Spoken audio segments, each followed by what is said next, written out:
What up, Fight World? It's your boy Ego, and I'm back with some more boxing. Back with my original segment, Boxingego First Look, a tale of the tape series where I give you guys a sneak peek, a preview of the fight before the fight. Now, May 20th is a good day for boxing.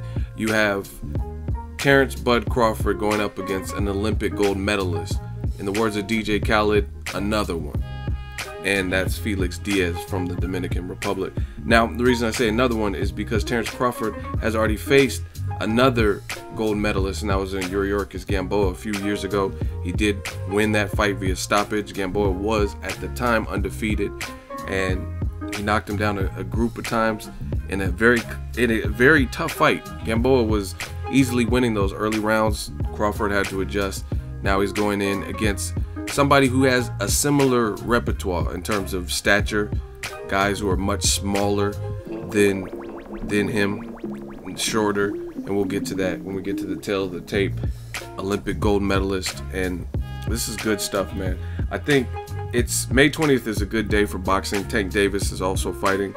He's fighting on Showtime, and that's a good fight. So May 20th should be a good day for fight fans. As far as Crawford versus Diaz, this is a fight Diaz has been requesting and calling for quite some time. He's took to social media, called out Terence Crawford. They're both in the 140-pound division, and it took a little while for the fight to materialize, but they got it done, and I'm happy. I look at Diaz as a formidable opponent to anybody. If you watch his fight with Sammy Vasquez, which was on PBC, and Vasquez was highly touted, and he was being praised as kind of one of the next big welterweights in terms of guys who had the platform and the canvas to do great things. And FELIX DIAZ went in there and put a halt to that and convincingly beat up on Sammy Vasquez, busted his face up, cut him up, bloodied him. And this was after maybe a slow start in the beginning, and out of nowhere he just came alive and just started really putting the leather to Sammy Vasquez, and Vasquez had to bounce back from that first career loss.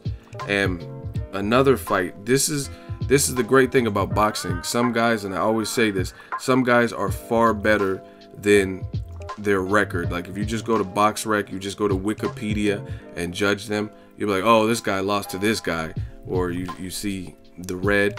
It doesn't always tell the tale. Sometimes in boxing you have robberies, sometimes you have close fights. So without knowing the sport and without watching some of these fights, you can't just look at a name and see who beat them or who they beat, and that doesn't always tell the tale, because sometimes the decision is not given to the right person.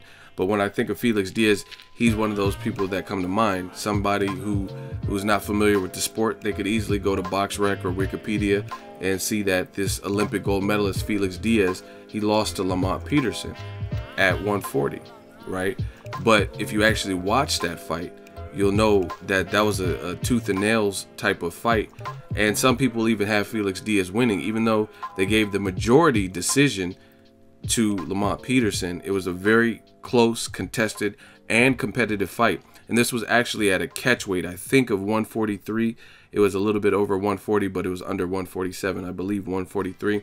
And Lamont Peterson's a great fighter who's been in there with Victor Ortiz. He had been in there with Lucas Matisse. He had been in there and gave Danny Garcia a run for his money just before he fought Diaz. So Lamont Peterson is no stranger. Been in there with Timothy Bradley, etc. So the fact that this gold medalist, out of nowhere, a lot of people hadn't really heard of him at the time, gave Lamont Peterson a run for his money, beat Sammy Vasquez. This should be a good fight. Another guy whose name we've seen how tough he was, that was Adrian Granados. FELIX DIAZ beat Granados back in 2014, and we've seen Granados give Adrian Broner an extremely tough fight. And I like this because FELIX DIAZ, even though he's short for 147, he's fought at 147, so he has the flexibility and the skill to beat somebody at 147. You got to keep in mind, Sammy Vasquez, his last fight, he got knocked out by Luis Collazo after FELIX DIAZ had already beat him. But initially, Sammy Vasquez was supposed to originally fight Luis Collazo, but he had an injury, so he had to pull out. And Sammy Vasquez, the late replacement, was FELIX DIAZ, and he ended up pulling the upset. And then after that fight, first fight coming back, Sammy Vasquez fought Luis Collazo and ended up getting stopped. But Felix Diaz had definitely put a beating on him.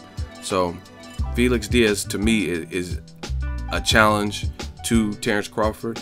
And this is what he needs. There's not too many names left at 140 that people would even give the slightest chance to Terence Crawford. Crawford is a fighter. I've seen him live at least 3 times, and the dude moves like water. He's aggressive when he wants to be.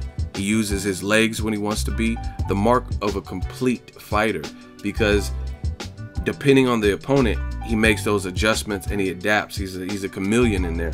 And against a taller, rangy boxer from the Ukraine boxing school like Viktor Postol, I was at the fight live. I covered that fight as media, and he was moving good in there, but he was still taking stands and still hurting Viktor Postol and even knocking Postol down, and had some people say Crawford ran, but Viktor Postol literally turned his back and started running in one of those rounds after he got hurt. So you can't take nothing away from it. If the fight was boring to you, then blame Viktor Postol. He is the one that needed to make a change, make an adjustment. So the thing that I like with Terence Crawford in his pro career, as he refines his style and comes of age as a champion, is he shows you he's willing to fight whoever. He's willing to scrap with anybody, because he's fought too many different styles, and it doesn't matter. It doesn't matter name, big or small, this style, that style, Olympic gold medalist. He's fighting all these guys. Gamboa, Olympic gold medalist, short, stocky, powerful, athletic, and that was his toughest fight. So the people who say that, oh, Yuriorkis Gamboa is too small, then how come Yuriorkis Gamboa gave Crawford his toughest fight to date? You know what I mean? So you can't just use that. Gamboa was looking good in there. It was Crawford who switched to southpaw and made those adjustments. And now he's fighting another southpaw Olympic gold medalist. So the big difference is, even though Gamboa was a bit smaller from 135, he still held his own. But now we're talking about Felix Diaz, who's a guy who's even fought at welterweight, right? He's fought at catchweights at 143 versus Lamont Peterson, and he's fought at 140. So he's naturally bigger than Gamboa, who was fighting in the 120s. So I really like this matchup. And like I said, Crawford is willing to challenge himself as a champion and fight any style. John Molina, like more of a slow plotting big puncher. He just fought him in December. I was at that fight, extremely close, covered it live as media, and there was, I think, literally like one punch of note in the very first round that John Molina landed. I think Crawford might have been on the ropes, and Crawford made sure Molina never landed that again. He was sticking and moving. Excellent jab, crazy jab, great jab. Crawford, keep the jab up. That's one of the underrated, underused tools in boxing, especially with younger fighters. And he just dominated John Molina. And John Molina knocked Lucas Matisse down twice. And he got schooled by Broner, but he didn't get stopped, and it wasn't the exact same as Terence Crawford. Crawford looked a little bit more effortless. Broner, there's a couple moments where he, even though he convincingly won, he had to stay safe or got caught with some big shots later in the fight and stuff like that. So no matter what style, Crawford seems to be game. And the other thing I like about this fight is the winner is deserving of all the accolades, and they become one step closer to being an undisputed champion in boxing.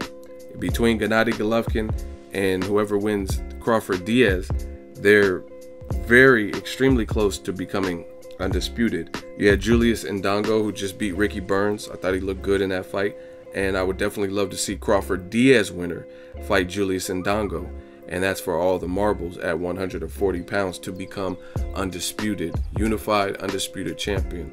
So I like this fight. I think there are some similarities with Gamboa in terms of southpaw, stature. They're both kind of like big, like stocky, muscular, athletic, speed, but Diaz is just naturally a bit bigger, and he's been calling for the fight, so now he's getting what he's asked for. But I really like how Crawford's willing to fight different styles, from game, cagey veterans like a Hank Lundy, Derry Jean, who had a good fight with Lamont Peterson. He fought Thomas Delorme, an athletic guy who even fought at welterweight, just like Felix Diaz, and was fighting at 140. and he was actually winning that fight. I don't know if Crawford was just trying to lull him to sleep or whatnot, but Delorme, he wasn't doing bad. And then Crawford, he knows when to hit that switch and then switch everything up. And he did it with Gamboa, he did it with Delorme, and that was his first fight at 140. So the implications for the winner are huge in this fight because, like I said, they're one step away from unifying and becoming undisputed. They would just have to fight. The winner of this fight would have to fight Julius Ndongo. And aside from that, there's not really many other people in the division right now, but there's some future good fights that could easily be built. A fight with Adrian Broner would be excellent, depending on what weight it would happen and network, Cold War, and promotion, if they can get something done like that. But another person who's also on the radar is a guy like Mikey Garcia. Mikey Garcia fought Terence Crawford and lost to him in the amateurs. So if Crawford wins, that would be a rematch. If Diaz wins, then he earns the right to get a big payday and fight a Mikey Garcia or whoever else, Julius Ndongo. So Mikey Garcia is a person at 35 who could easily move to 140 with his frame, with his power, and make a fight with the winner of this. So you have some options. Robert Easter's right there at the 35 mark. If he ever moves up with it, he has a pretty big frame. So there's some good options for future fights with the winner of this fight and a chance at becoming undisputed, which boxing has seemed to forget about undisputed champions. No one seems to be. It's all about money and I'm the A side and stuff. A lot of times people don't stay around, and there's a lot of division hopping. So a lot of times people don't stay around long enough to even become undisputed because they're hopping divisions. You have things that don't even make sense in boxing to me, like Kell Brook moving up 2 divisions to fight the #1 middleweight, Gennady Golovkin, at the time. Made no sense. You're undefeated at welterweight. There's big fights with Errol Spence, Amir Khan, possibly Pacquiao, and whoever else, Sean Porter rematch. Why move up 2 divisions to fight a guy way outside of your weight class? Doesn't make sense. So I like this fight. I want to give it the proper exposure because these are good fights for boxing. They should be competitive fights. And like I said, if Crawford stops Felix Diaz, who has never been stopped, even in his sole loss to Lamont Peterson, which was disputed. So arguably, you could say Crawford is fighting another southpaw Olympic gold medalist who is arguably undefeated. Obviously his record, as we get to the tail of the tape, you'll see that blemish to Lamont Peterson. But again, it's not just about Wikipedia and BoxRec. If you watch that fight, it's very close. I personally had Lamont Peterson winning, but it wasn't as good of a performance as his performance with Danny Garcia, and it was very competitive. So I might even have to rewatch it to see if I would score any rounds different. But I had Lamont Peterson winning a small margin, but you can make arguments for certain rounds in that fight because Felix Diaz had a slow start, but he definitely came alive. And Lamont Peterson, he didn't look as fresh as he has in his fight with Danny Garcia or David Avanesian. So Crawford Diaz is a good fight, underrated fight. Again, it's happening May 20th. They're testing Crawford's star power. They're putting him in the regular building at the Garden, Madison Square Garden, MSG in New York for the WBC and the WBO title. So they're a couple clicks away. The winner is a couple clicks away from challenging to be undisputed. And there's also, like I said, big money fights. Mikey Garcia would be one of them, maybe a Broner, something like that. Felix Diaz is with Lou DiBella, so the Broner fight, if he wins, might be something that's on the table. Broner, we don't know if he's going to welterweight. He said he was, but he also said that last time, and then he fought at, or he was contracted to fight at 140 versus Granados. Then he said he got sick, and then they moved it up to 147. So we don't really know what's going to happen with the Broner weight, but there's a lot of great fights. Some people are even saying Crawford versus Vasyl Lomachenko. I think that's bad news for Vasyl Lomachenko. As talented as he is, I think Crawford's too big for him.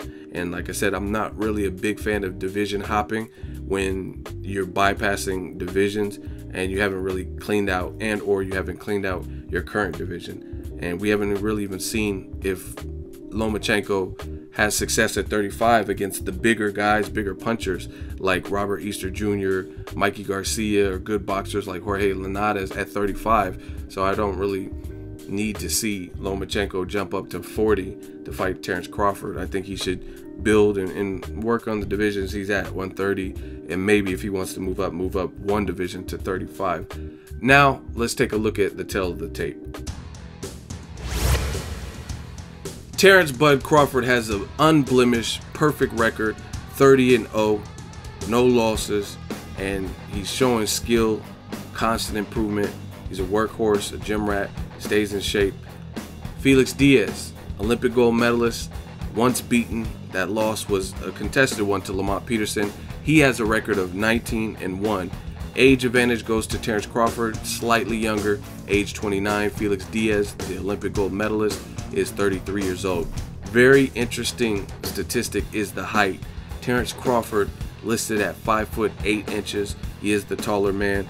FELIX DIAZ is very stubby and short for the division, even 140. He's 5'5". Now this could work to his advantage if he does have athleticism. So if he has kind of like a Mike Tyson approach with some good bending of the knees, bending at the waist, head movement.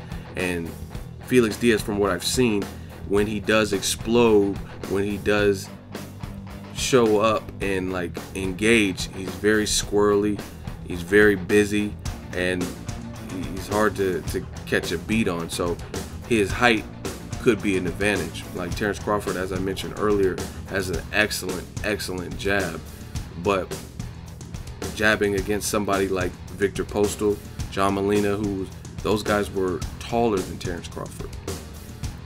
Now you have to jab against somebody who's a bit more fidgety and shorter. So very interesting statistic, but there is a 3-inch height advantage that goes to Terence "Bud" Crawford. Now this is taking place at junior welterweight, 140 pounds. Again, there's 2 belts at stake, and the winner can definitely go on to try to become undisputed by fighting Julius Ndongo. Another interesting statistic is the reach advantage. Also goes to the taller, longer fighter, which is Terence Crawford. Crawford has a 70-inch reach to FELIX DIAZ, the shorter man, who has a 67-inch reach. Phenomenal fight, May 20th on regular HBO. They're putting Crawford in the big building, the Garden. Who wouldn't want to fight there? Crawford said he will have a presence from his hometown. People will be traveling from Omaha to New York to support their fighter. FELIX DIAZ, I think he fought at the Barclays when he fought Sammy Vasquez, and he's from the DR, so maybe there's a lot of Dominican, Puerto Rican, Cuban descendants and natives in New York, so it should be a good turnout. They did scale the Madison Square Garden down to about 10,000 people, so it should be a pretty packed house for a very challenging fight for both of them. Like I said, FELIX DIAZ has been asking for this fight, so obviously he sees something. He's seen Crawford. You can find tons of videos on him on YouTube.